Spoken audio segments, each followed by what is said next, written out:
Çünki tıxac elə ən çox günün bu saatlarında bəlli olur və xüsusilə də saat 9-a qədər tıxaclar çox pik həddə olur. Amma 9-dan sonra görəsən yolların intensivliyi nə dərəcədədir? Elə bu haqqında daha geniş məlumatı bizə əməkdaşımız Ələkbər deyəcək. Ələkbər, salam, sabahın xeyir olsun. Biz səni eşidirik, buyur. Salam Ələkbər.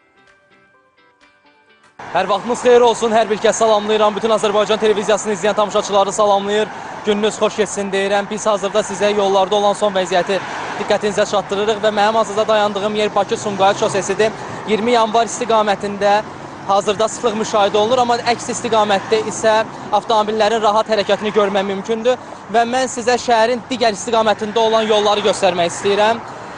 Ziya Bünyadov prospekti Əhməd Rəcəbli küçəsindən Kəşmədən Atatürk prospektindən Kəşməyə qədər, Ali Mustafayev küçəsi Ziya Bünyadov prospekti istiqamətində, Sabunçu Zabrat şosesi Koroğlu metro stansiyası istiqamətində, Qara Qarayev prospekti Qara Qarayev metro stansiyasından Koroğlu metro stansiyası istiqamətində, Mikail Əliyev küçəsi Neft Emal Zavodunun yanından Koroğlu metro stansiyası istiqamətində dairəyə qədər, Babey prospekti mərkəz istiqamətində, 8 noyabr prospekti Süleyman Əhmədov küçəsindən Kəşmədən mərkəz istiqamətində, 28 may küçəsi Puşkin küçəsindən Kəşmədən Rəşid Behbudov küçəsindən Kəşməyə qədər, Mikail Müşfiq küçəsi Badamdar dairəsindən 20 nömrəli məktəb lisey istiqamətində, Tbilisi prospekti 20 yanvar metro stansiyasının mərkəz istiqamətində sıxlıq müşahidə olunur.